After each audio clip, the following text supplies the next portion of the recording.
Hey y'all. So one thing I say all the time on this channel is how the comment section is just really, really special to me. You aren't just watching the videos. You aren't just saying, "Hey, like thumbs up, great video," which I appreciate, of course, but you're also sharing your own life, you're sharing your stories, your struggles, your opinions, even if they are completely opposite of what I think. You call me out, you teach, and sometimes they're some of the most unbelievably heartfelt and just stories that I take with me, even long after the camera is turned off.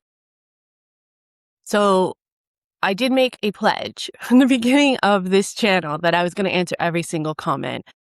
And the channel has grown so much faster than I ever imagined, and also to a height that I never thought it would get to. But I want to honor that promise, and I've been trying really hard to figure out a way to do that. So one of the things I'm going to start doing is a weekly series where I respond to your comments in real time. I was hoping to try to do it on the live stream, but it just doesn't seem to have enough time. So, but if you guys want to join our live stream Tuesdays, 8 o'clock UK time every Tuesday night, we'd love to have you, of course. And so now what I'm going to do is once a week, I'm going to pull out a bunch of comments from recent videos, respond to them in real time for you guys. This is going to be unedited. It's going to be somewhat edited just for like space and time, but it's not, my responses and stuff are not going to be edited.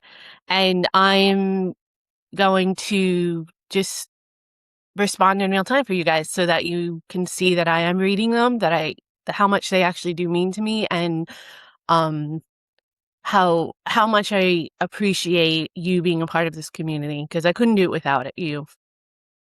So yeah, let's get into it. These are some of the life stories you guys have shared, some hilarious examples of British Stoicism this week, and also just a few comments that absolutely stopped me in my tracks. Okay, the first segment we're going to do is about gun culture and safety. So this is a really active topic. I do talk about it all the time because I did have an incident with my child who was locked down in her school because of gunplay in the area. And I consider safety, obviously, to be very important as a parent, as a woman, as a human. And I really wanted to read some of these comments about some of my recent videos. So here we go. Okay, there's my studio, so you guys can see I'm being legit here. Okay, so I'm not going to read the comments verbatim. I'm just going to kind of summarize them for everybody. But Teos Yang, and my apologies if I'm mispronouncing that, on my American website answered a question about gun culture and why Americans are so obsessed with guns. In response to that, Teos Yang says they were talking about an American friend being in a gun state. Now, a gun state in the United States, for those of you who don't know, is where gun laws are primarily regulated on a state level. So each state has its own laws. It's very American. So when they refer to gun state, they're talking about a state where the gun laws are more loose, and you have a lot more rights. They're not as restricted. So saying I have a friend in the gun state, he really couldn't see that having a second person joining in the shooting doesn't make it any safer. And he's responding, obviously, talking about someone like a good guy with a gun trying to stop a bad guy with a gun. It becomes multiple shooters, exactly. Escalates, of course, and even harder for police to actually resolve when they want to resolve it. Also goes on to say that they shoot rifles and pistols of various gauges and calibers, but never got a feeling of power from it. It feels like that too is cultural. I did want to respond to this because I do think that is part of it. I know people who are gun advocates. I know civilians. I also know people who were on police forces. And I know people who just would go to a shooting range and shoot guns just for sport. And they didn't own them, but they would go on a regular basis. I have to say that power and control is a big factor, in my opinion, with the gun culture in the United States. I agree with you. I think that it is a big reason why a lot of people own firearms and a lot of people want to shoot. It is an overwhelming sense of power. When I grew up around guns because my father was a veteran, and for his veterans association, he was in charge of all of the rifles and firearms for all of the ceremonies to pay memorial to the fallen soldiers and funerals and stuff. So I've been around guns in that sense, and he's even shot them, and I've been around there, and so I'm not like I'm not immune to guns. It's not something that's alien to me. But the first time that I shot a gun myself, I broke down. I was so overwhelmed with the sense of power and destruction that comes along with shooting a gun. I couldn't do it. I'll never touch a gun again, unless I absolutely have to for some reason in self-defense. Because that power is just so overwhelming, and I can understand, especially if you're in an authoritative situation, or you have been in a situation where you feel like your power has been taken away, some kind of attack or abuse or, home invasion or something. I can understand why that power, that gives you back that sense of power and control. And I think that fear and that lack of control is definitely exploited in a lot of the United States propaganda around gun culture. So I agree with you, and that's a really, really good comment. Thank you for adding. Art Amplification UK. It's a very long thing, a very long comment. So I'm definitely going to have to summarize this one. Also responding to the same video. It says, a retired 30-year police officer for 30 years. Appreciate your service. Working in rural areas primarily. Maintaining gun control legislation was part of the duties. You have to evidence to both police and court system that you genuinely need to have a gun for a legitimate purpose. Here I'm assuming he's talking about UK law, pest controls, sport, etc. Personal protection is not legitimate. I think that's the biggest sell to the United States. It's like, well, you need to be able to defend yourself if someone breaks in to your home. It's one of the biggest excuses that people use to have guns, or, they have to defend themselves in a situation where they're attacked, on the streets or something like that. And I can understand that because I have been in unsafe situations where I felt like I've needed like an additional line of protection. But I think that excuse actually shows the massive holes in society and the protections of our governments on a federal, state, and local level for their failure to make citizens feel safe, more so than a reflection on the person owning the gun, in my opinion. If I was the leader of some group, a state or town or something, and the people felt the need to have a gun, I would be like questioning, what are we not doing in this group to make this group feel like it's a safe place? So I think the reason I wanted to read part of this was because of that. I thought that was a really stark difference, and that could be, that's a huge thing that's exploited in the United States culture, gun culture, to make you think that your responsibility is your safety is your personal responsibility. And it's definitely doesn't take that autonomy away from people. Of course it is, but it's not as individualistic as a lot of Americans like to believe. It shouldn't be anyway, in my opinion. And it goes on to say you have to do mental health checks, inspections, etc., which is fantastic. Limited allowances for ammunition as well. Licensed and registered military-grade weapons are owned by military and police only. I think that's another key distinction between the UK and the US, is that we literally have military-grade weapons that are in service into the military, in today's United States military, on the streets in our towns in the United States. Civilians and police. I mean, some of the police forces in the United States look like they are part of the military. They have tanks, they have automatic weapons, they have like bazookas and like you might as well have a cannon like running down the middle of the street. Like it is absolutely insane how armed the United States is as a whole. And I think that a lot of people misunderstand when people like me call for like gun control or restrictions. That's the kind of stuff we want to restrict. We don't necessarily always want to say you can't have a handgun or something, because there is a Second Amendment issue that we need to debate and interpret. But there's no need for you to have a military grade weapon. You know, machines that were literally created for death and destruction. Like, why do you have to have a killing machine in your house or in your police force? Why do you have to have a tank? Right? Like that, those are unnecessary, in my opinion. And that is like, I think what a lot of people, when they say gun control, they're not understanding that we're talking about the extreme, as well as, having mental health checks. And like you said, you have here in the UK, random checks at your house and everything to make sure that it's being stored properly. Because the last part I want to give him his due. We do this so that the rest of our law-abiding citizens can live their daily lives without being shot or living in fear without being shot.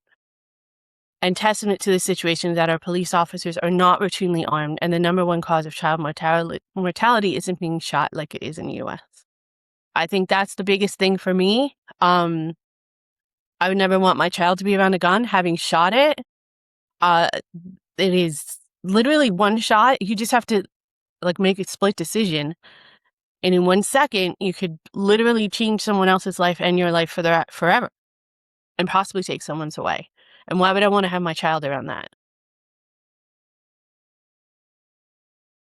That one hit home. Thank you so much for sharing.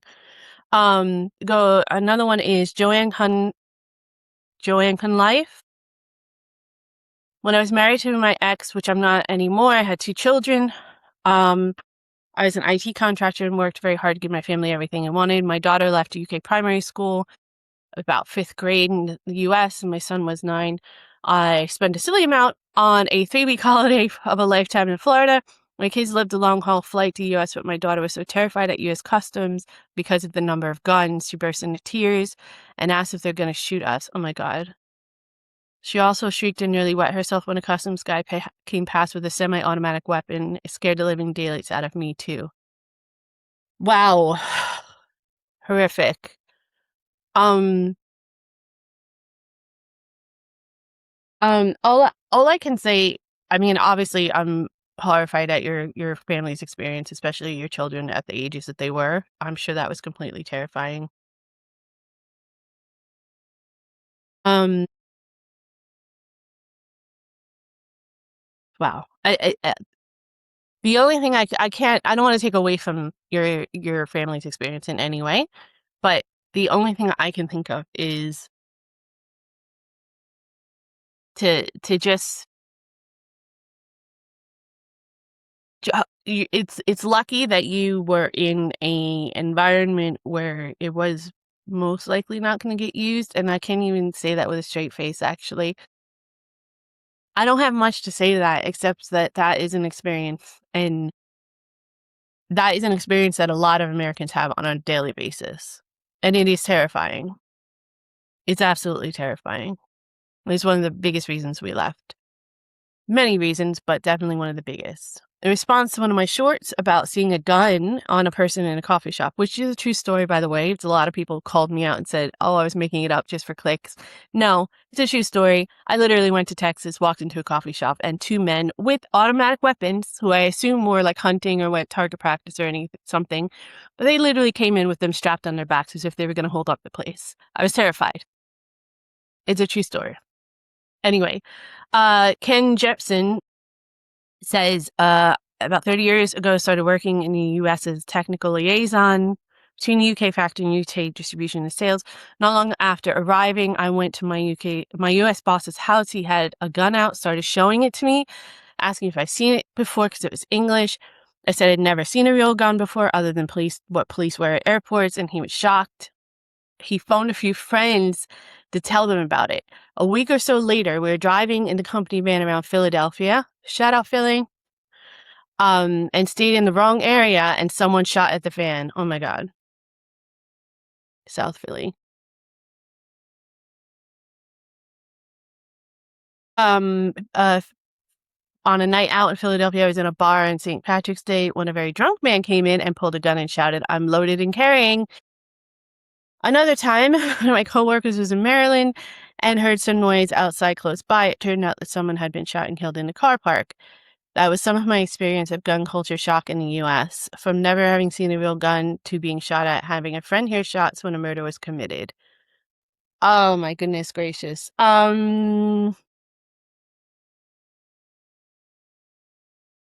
Yeah, God, that is a horrific story. Um,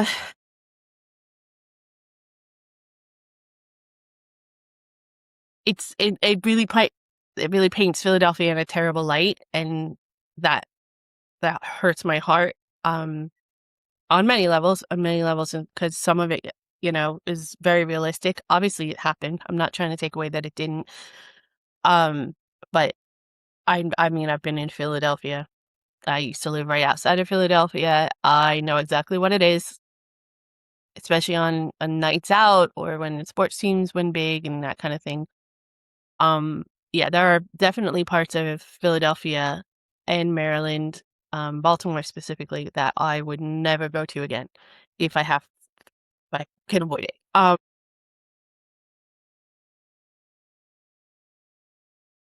The only I mean, that is a pretty, like that's a pretty detailed written, like, horrific experience, and especially I could understand the shock coming from a country that doesn't have you don't have to worry about that kind of stuff on a regular basis. I'm curious, if you can, Ken Jemison, if you're back in the UK, which I think you said because you said at the end that you're living in the UK, are you, like has it scarred you? Like, are you I'm sure it has scarred you, that was not the right question. Has it has it given you a more, like, vigilant kind of, like, visceral reaction when you hear, like, loud noises or anything like that? I'm curious about that. That was something that I had to deal with, many times when I heard fireworks or, like a van door shutting or something really loud outside my window. My immediate thought was guns because that's how, I grew up with gun culture. I think that, I think that's what a lot of people outside the US don't understand about living in the United States with gun culture. It's not that, like, if you live in the wrong part of town, that you're only scarred if you live in, like you're saying, in a bad part of Philadelphia or something like that. It can literally happen anywhere at any time because there are so many places where guns are so accessible. There's so many places where it's accessible literally minute you turn 18. And there's very few places that have a lot of background checks or, check-ins or mental health checks or anything like that. So, it's not that only people who have experienced gun violence firsthand as you did are scarred or have this experience of gun culture. You can go anywhere. You're sending your kids to school, and there's armed police in schools. You can go to a concert. You can go to people were shot down at parades. People were shot down at festivals, just walking around towns and cities and tourist attractions in the United States. Churches, um, being stopped, being pulled over by a policeman, pulling over. Sometimes people pull over and try to help someone who's in need or something, and there's shootings. There are kids playing in the park that might have a toy gun or a water gun and get shot. It is that that culture. That is the culture that we bring with us as Americans that we live with. Not necessarily that guns are right here in my house or guns are at my front outside my front door. It's that I can go outside my door and never return, or my child could, or I could be doing something that seems completely, benign and mundane, and all of a sudden, I'm checking out of the grocery store and there's someone with a gun coming in, and I have no idea if I'm gonna leave alive. That's the kind of that's the gun culture in the United States. And I don't say that to scare anybody because it's not like we grow up with it, so we feel it all the time. And if you're only there for a short amount of times, you're usually in a safer spot than this gentleman was in a lot of his experiences. But the saddest part is that the safe spots aren't nearly as safe as they would be or could be if guns were in play. And that's my biggest takeaway, in all fairness. Tough one. Um, Answering those questions are always really tough. It's hard to explain. It's like I've had conversations with people who are refugees or who've come from war-torn countries and which are usually what refugees are. But and me trying to understand what that is like. I can understand it to the point where I can empathize with their situation and, seeing the trauma on their faces and stuff. Until you actually experience it, it's really, really difficult to explain. But thank you guys for sharing your stories on gun culture and your personal points of view. I am very happy to be in a place where the gun control laws are a lot more sensible. Okay, we're gonna move on to the next segment. Is it really socialism? It's so I had a recent video that dropped, I think yesterday, about what Americans consider socialism and the lies they told I learned about like socialist Britain before I moved here. Um and you guys are really having a fascinating debate about the word socialism to begin with.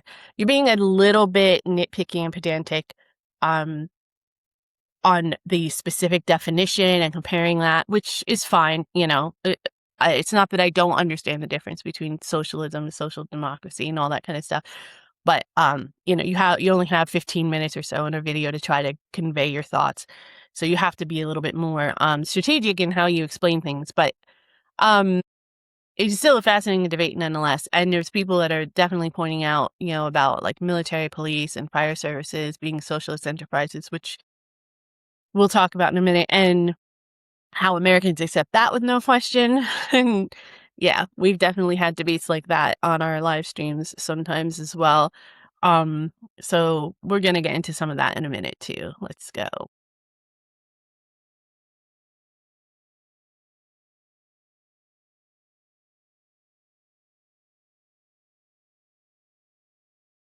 Okay. So Harry Barrow said having a military is a socialist enterprise that is society working together for the common good. Yeah. And we spend, the most on our military than any other country in the world, I believe. And most Americans will not even question how much money we spend. And you're absolutely right. Technically, it is. Um, socialism in the United States, I say this all the time, is a selective thing. It's not that we don't have socialism, it's that our socialists are choices. And it's rarely does it help the average person. JRC says, when I was a cab driver, I picked up an American who came to the UK as a missionary. Long trip. We got onto the subject of politics. I inferred I was left-leaning and could feel the tone get chilly. As a socialist, I'm far less of a threat to others than someone coming to a foreign country trying to impose a hierarchy, patriarchal religion on indigenous people. Yeah, and Americans are definitely the last people in the world should be taking offense to that. When you consider things like, yeah, this is remember the indigenous people to the United States that lived in the United States land before the Europeans came? And how when the United States became a country, how we treated the indigenous people and continue to? Of course, it's not nearly as blatant and disgusting, but it definitely isn't good. I agree with you, um, that it obviously I don't think anyone should be imposing any of their beliefs on anybody else, especially if you're in a foreign place, but that's what missionaries do. I never liked that. but it is something that's a common practice in the world.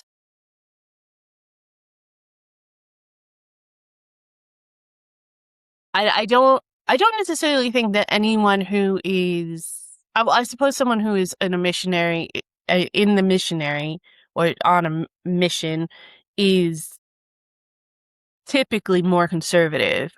So they would be pushing a more hierarchical, patriarchal religion.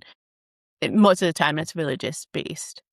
Um, so I think that, yeah, when they're, what I've found is a lot of people who are challenged in those circles tend to not fully understand the word socialism and the definition. That's part of what I was trying to do with my video, is explain it, but um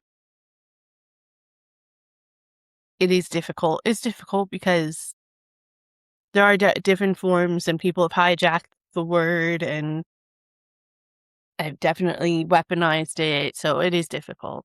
Um This is TJ's, a friend of the show, says, it tickles me that US citizens don't want, quote, socialism, end quote, but are so happy to pay into a GoFundMe. It's a good point. It's a good point. They don't mind donating to the Red Cross and stuff, but they're only doing disasters or times of catastrophe. Just to let me, as I touched on, yes, the military is technically socialist because it's our tax dollars that pay it. We have socialist programs like Medicare and Medicaid, which are for medical care for poor people and people well below the poverty level, and retirees, elderly people after a certain age. Our police forces are socialist. Our education is sort of socialist. But universally, our fire departments aren't. There are a lot of fire and rescue squad areas, like towns and local areas that have fire and rescue squads, but they're volunteer and they don't get paid. And they are not funded by the government in any way. They are strictly by donations. So there's also socialized medicine for veterans, and for people who are in our government and our leaders, but not for people who work.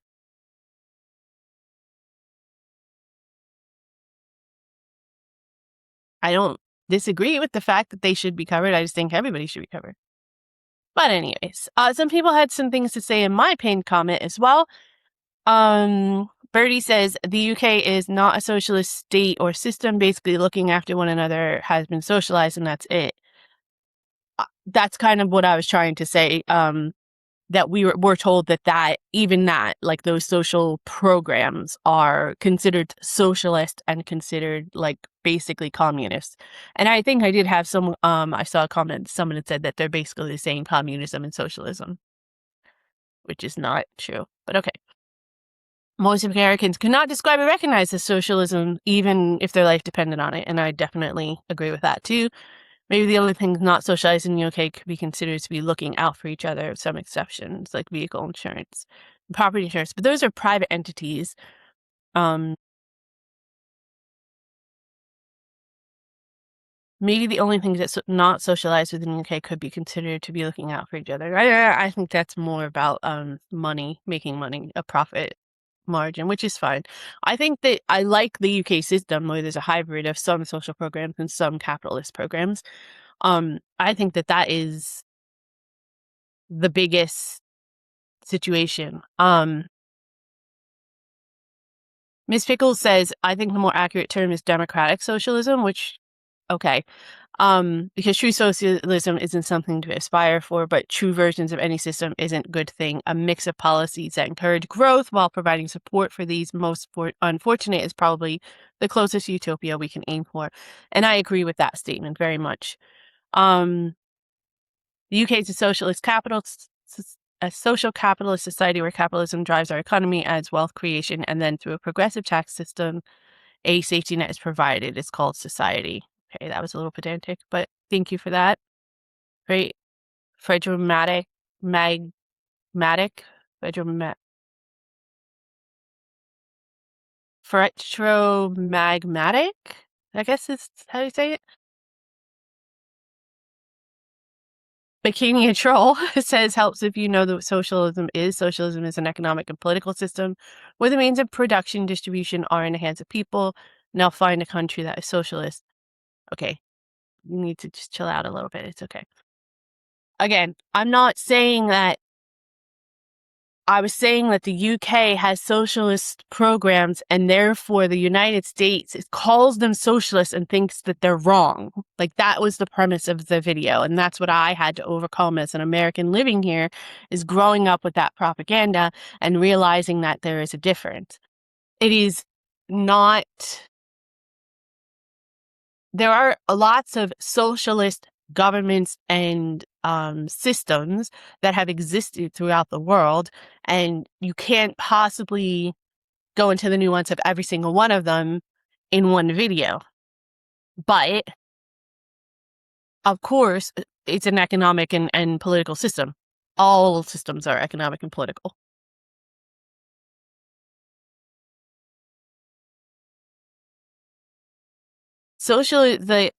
In actual socialism, there's no private ownership of property or means of production.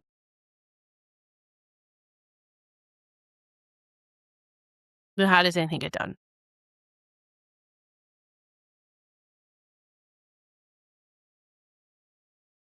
How do you actually do anything? That's my question. I am fully on board with the hybrid system that is here in UK. Just to summarize and, sum up my opinion. I think there should be a combination. I think that capitalism has been given a green light to run rampant in the United States, and that corruption and that capitalist greed is what is killing the United States as a whole, as far as its people, its production, its opportunity, its position in the world. I think it all stems down to that corporate greed. But it's not the capitalist system that is wrong. And it's not that we need full socialism. I think we need a hybrid system like the UK has. Socialist democracy, or whatever you want to call it. It's fine. I'm open to the discussion, and I'm sure it'll probably be eventually a combination of a bunch of different programs, or a bunch of different political systems and economic systems. But no system should be purely one. It should always be a combination, I think, as one of the commenters was saying. And I agree with that, because you should build on strengths of each.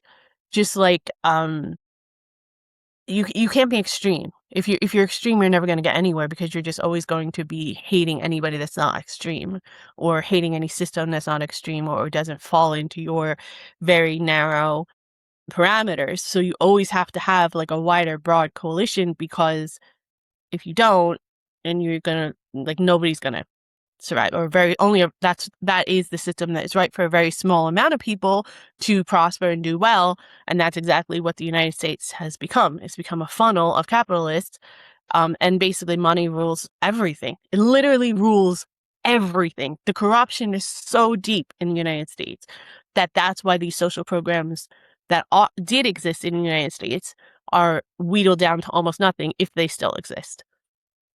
I love living in the UK because they have those safety nets. And let me just be clear as well, because I know a lot of people will attack me for this. As an immigrant, expat, whatever you want to call me, I do not have access to any of those programs. It's literally written on my visa that I am not allowed to access any government programs other than the NHS, which is something that I have to pay a premium into every time I renew my visa. Plus, I pay for it in taxes, with my annual taxes from my wages. So I fully support all of these systems and think they should be fully funded. And I actually think that there's some systems the government has let go of that they should make public systems again, i.e. transport, water, some other things. I don't have access to a lot of it. I cannot access it, but you should still have them. Housing, the child benefits, all those other things that you can, unemployment and stuff that you can get that when you're a British citizen. Because that's how it should be. You shouldn't be leaving the poorest people behind. You shouldn't be leaving the most unfortunate, or the society should be built with a foundation for everyone to thrive, and then it's on them from there, and there should be opportunities. That's what I think, and that's why I love living here in the UK, because I think from what I've seen, my personal experience, it is one of the better systems. Okay, let's move on to the next segment. Always fully charged when we talked about socialist systems, but that's fine. I don't mind it at all. Let's move on to British Stoicism versus American height. Apparently, you guys are big fans of the keep calm and carry on stories. And there's some really, really funny comments to one of my most recent videos. So we're going to talk about some of that. Let's lighten the mood up a little bit. So I had a short out. And I told a story about watching a British man get soaked by a truck that was passing by, and the most British response that I had ever seen in the world was just kind of like, okay, moving on. And it's always interesting to me to talk to British people about these types of reactions, because a lot of people think Americans go over the top, and they think Americans are way too dramatic. And British people are definitely dramatic as well, but only in their own way. And you have to kind of understand it. I think it's just the kinds of things that we get dramatic about. Like, have you ever been to a football game in a pub, like when England is playing a high stakes game? Okay, there's drama. But anyways, let's get into this one. My apologies, pollen. All right. So this is to I think I mentioned to the short about my story about watching a man get completely soaked.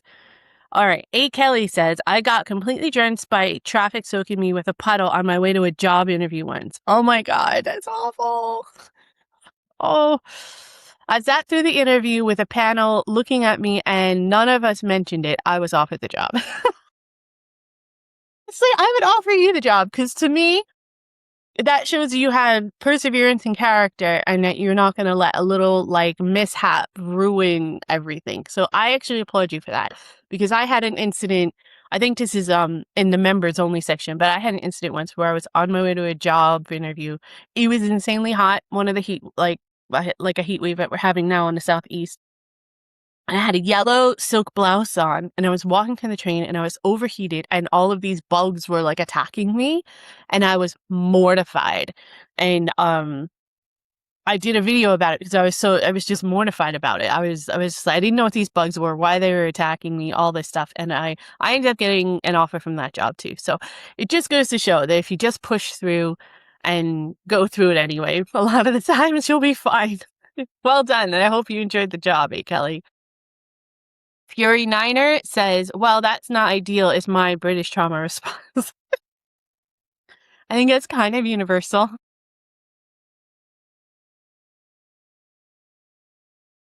That's my point. It's very, very British. I'm not saying Americans would like lose it. They wouldn't lose their shit or anything, but they would probably, I mean, there's some that would lose their shit, but there would definitely be superlatives, I think, coming out of their mouth. How would I react in that situation? I probably would have just been silent and looking around like, ugh. A superlative or two probably would have come out of my mouth, yes.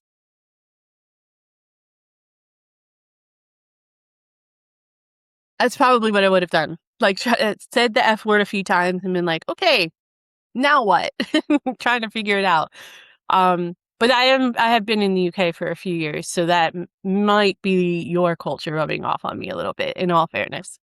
Francis Luke says, in 1980, I flew from Australia to the UK with British Airways over the Middle East. The left main engine blew up, flames, and much movement. Oh my goodness. Oh my God, how horrifying. Oh my God, I have like butterflies in my stomach just from the story. Oh, okay. The pilot said, ladies and gentlemen, the Noors of Monty Python, our left main engine is now an X engine. We'll be making an emergency landing in Bahrain. In the words of Monty Python, I don't get that part, but okay.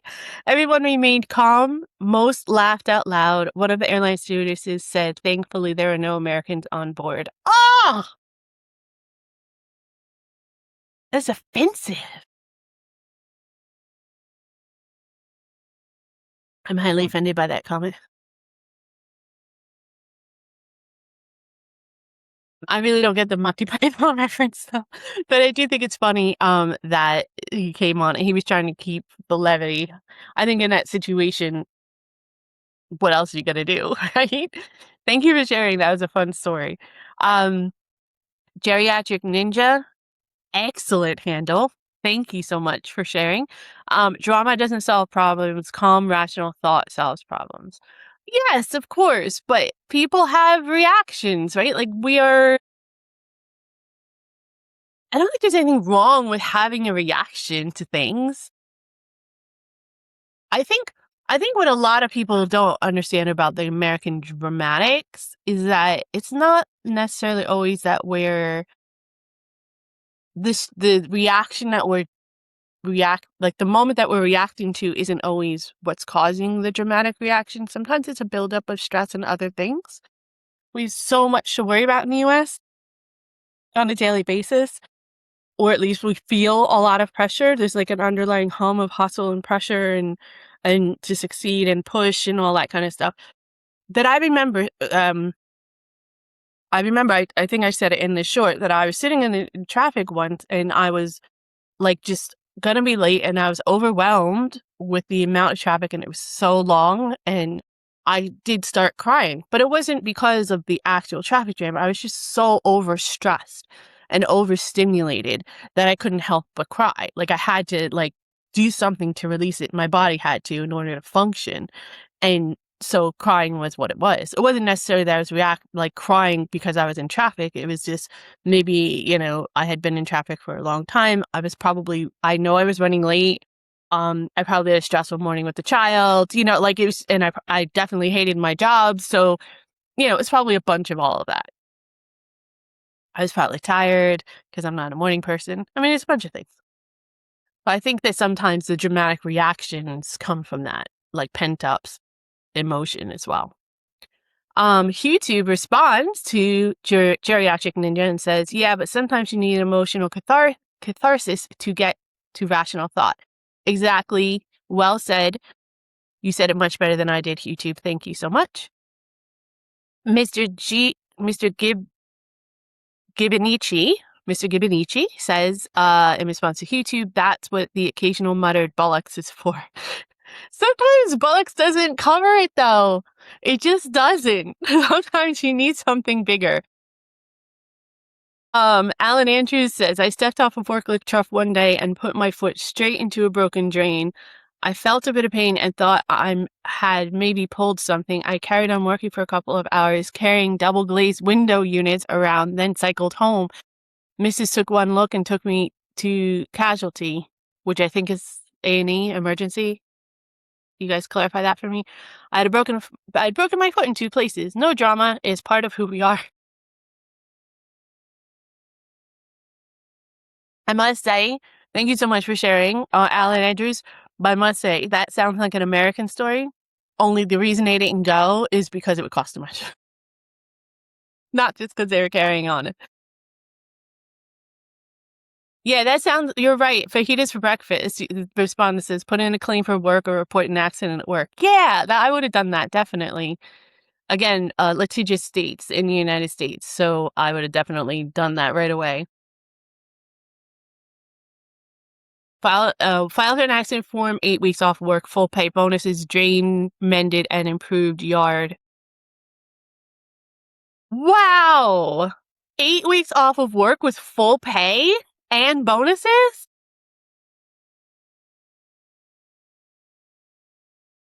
It's insane! I mean, it's what should happen. I'm not disagreeing with it. You definitely should have gotten at least that. But that would not happen in the US. You would get off of work. Well, in a workplace accident situation, maybe because like they'd be worried about you suing them. So they might do something like that, but typically you wouldn't get anything like that. That's interesting. If anyone is in the US, or if anyone has been in the US where something similar has happened, please tell me your story. I haven't really had a workplace incident where I've had to worry about it, but I've heard mixed stories from people, but not that many. So I'm curious if you guys can let me know in the comments if you have a similar story that's happened on US soil, and whether you were taken care of or not, because that's a gray area in the US because it's such a litigious country, that a lot of companies and situations are worried about being sued. So sometimes they will give you a little bit extra, but under normal circumstances, like if you had broken your foot at your house, they wouldn't give you anything. You know what I mean? Like they wouldn't care. You would be qualified for disability, but it's like a third of your wages, and it's state run. Unless you have like private disability compensation. Some companies offer that through their company as well. You have to pay for it out of your paycheck. So I am curious though. Karen Thomas says, exactly. I always do this to my dad when he gets stressed, when he's stuck in traffic, and I have to remind him he's still stuck there, stressed or not. Yeah, that's true. True. The Great Amphibian, also a great hand. You guys have great handles. Responding to YouTube says, catharsis is a very strange way to spell cup of tea.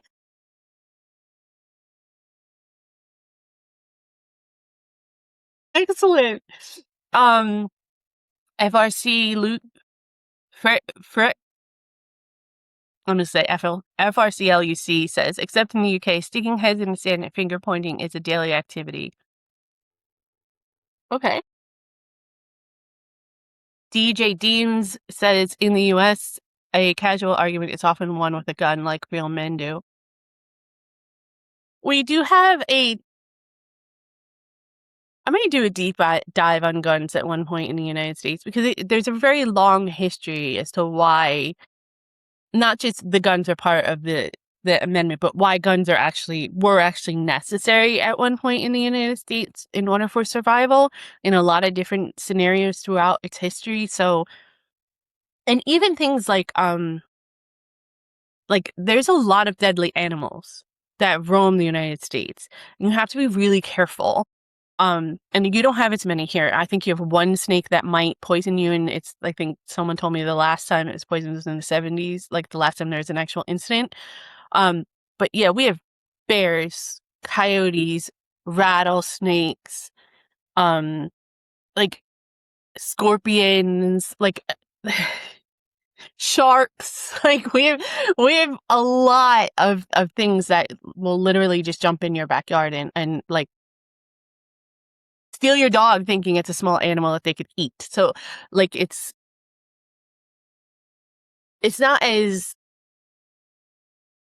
black and white. Okay. I do think in a civilized society we don't need machine guns and things like that, but it's not as black and white. Just to carry it back to the gun culture one.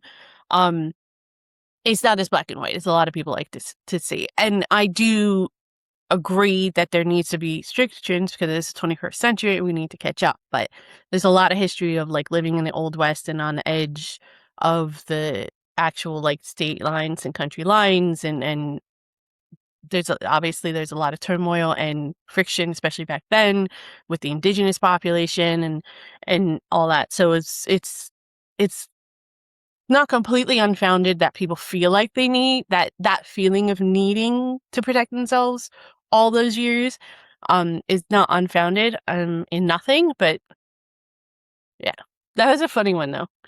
A segment, the expat experience. So, and there's a lot of people that are expats / immigrants in this community, which I love because you guys help me and teach me and point me in the right direction. And what I really I love about it is that a lot of your comments talk about how like I'm relatable and they can relate to a lot of the things I'm talking about or going through, and we are kind of going through this all together. We're all in this together. Okay, if you know what movie that's from, put it in the comments below. But anyways, I wanted to also acknowledge that because I love when we can end on a positive, because I always try to end on a positive, and I love when we can all come together as a community. That's my favorite part about doing this. So I think I shared the wrong one. Hold on.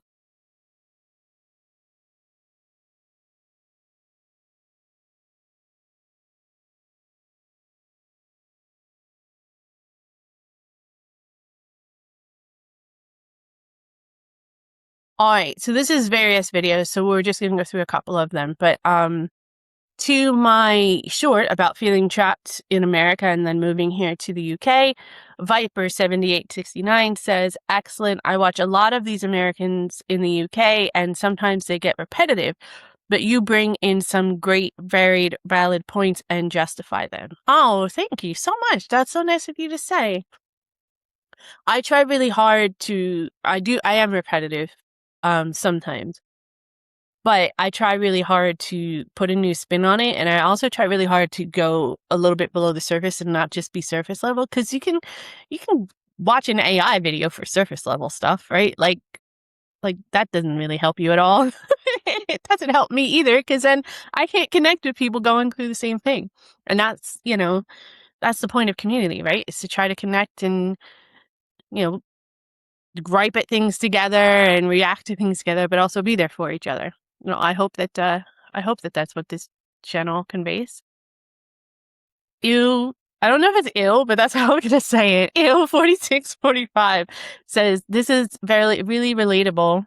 This is to when I was alone, when I broke down on my live stream about my issues I'm having with my United States life. EU4645 says this is really relatable as a fellow immigrant in the UK. I don't want to take away from your story and won't go into details, but you're definitely not alone with these feelings. Oh, first of all, love connecting with fellow immigrants, and maybe we can connect through other means on email or DM or something.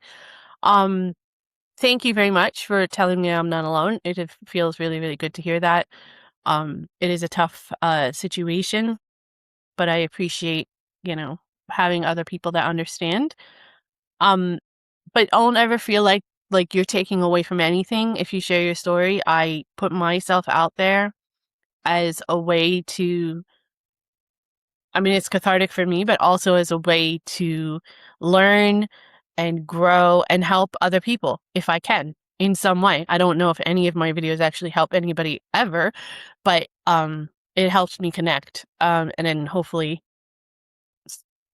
by you sharing your story, we can connect even more. So never, I want to say that to anybody out there, never feel bad about sharing your story and never feel as if your story it's not something I don't want to hear. I always want to hear everyone's stories. I love it. So I'm more than happy to listen and read your stories, which is part of the reason why I'm doing this new series. Karen Now 62 says, well, very well said. This is in response to believing everything that America said about Britain, but being wrong. Very well said. I'm in the process of moving from Orlando to Penzance. Ooh, I haven't been down that way. Penzance. I hear it's beautiful though. Different from Orlando, I would think. When I tell people in the US that my flat in Penzance is 550 square feet, they freak out. Yeah. It's all about size in the US. I replied, I spend so little time in the flat, I don't really mind. I'm usually outside walking in the countryside or on the beach, visiting museums, libraries, parks, gardens, fishing. I go to live music at least 4 nights a week. No need for a car, although it would be nice because a lot of where I want to go is rural. Take my bike on the bus and train. Everything I need is a short walk from my front door. That is the thing. That's the thing. I have similar conversations with Americans. I actually have similar conversations with British people, which is surprising to me. But I'll get to that in a second.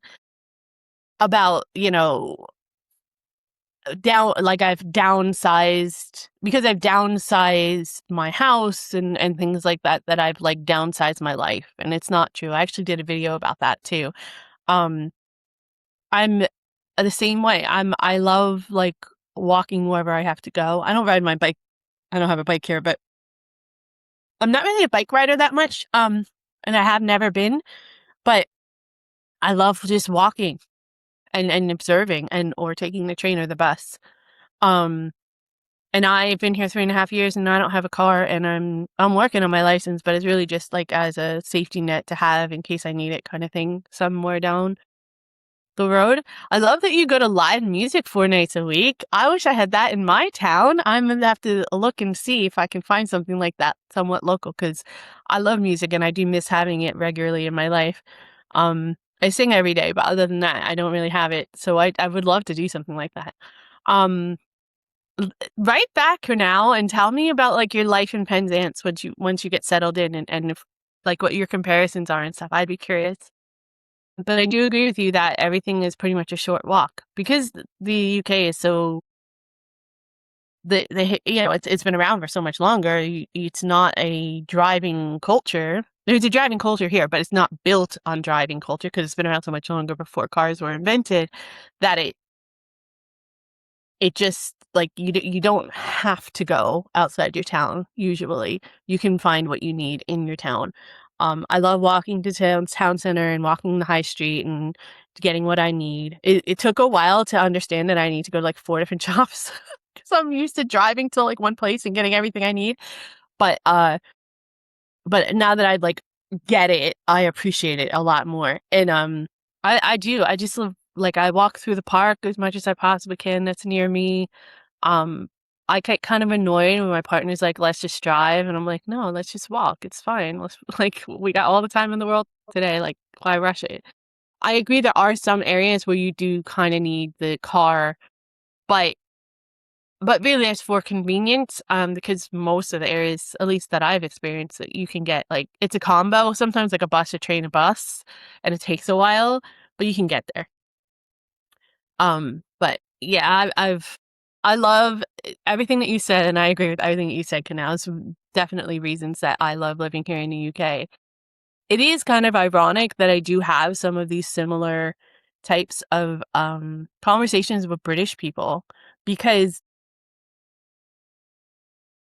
like I think that there's been a lot of Americanizing of British culture. And I don't mean that as an insult or anything like that. Obviously, I'm American and I appreciate American culture very much. But the like hustle culture and the consumerism and the convenience lifestyle has definitely translated a lot more. I have a British partner. I've been with him for 2 decades now. And I remember coming here 20 years ago, and it has definitely changed and become much more Americanized in those senses since I've lived here. Oh, sorry, since I've been with him, I should say. But I, so I think a lot of British people are getting caught up in those and thinking they need the car. Like I have British people saying, I can't live without my car. And I'm like, how can you not people living in like just outside of London or like one of the like I live in Kent, so we're really some of the areas are very close to London, the London border, right? And they'll be like, "Oh, I can't live without my car." I'm like, "You're like literally a 5-minute train ride into London Central or London proper. Like, what do you need your car for?" Like, that's an international hub. You can get almost anywhere in the world from there. Like,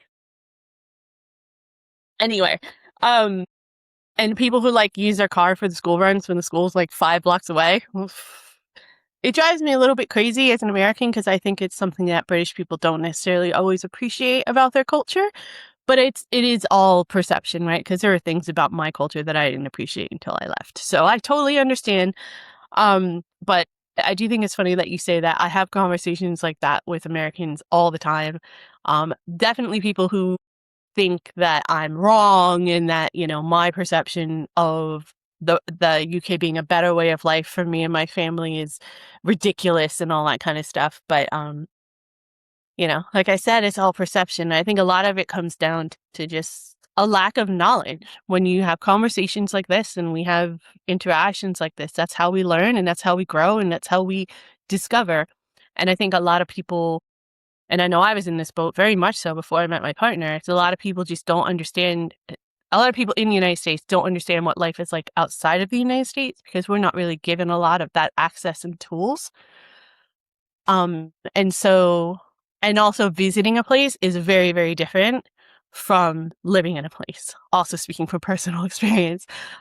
So you can have a great experience visiting a place, but it's definitely not always the same as when you're living there. Anyways, that's the end of this episode. I hope you guys enjoyed it. I'll see you next week for some more comments. Keep them coming. Love it. Let me know what you guys think of this new series in the comments below as well. And if you have specific things you want to talk about next time. See you then. Bye.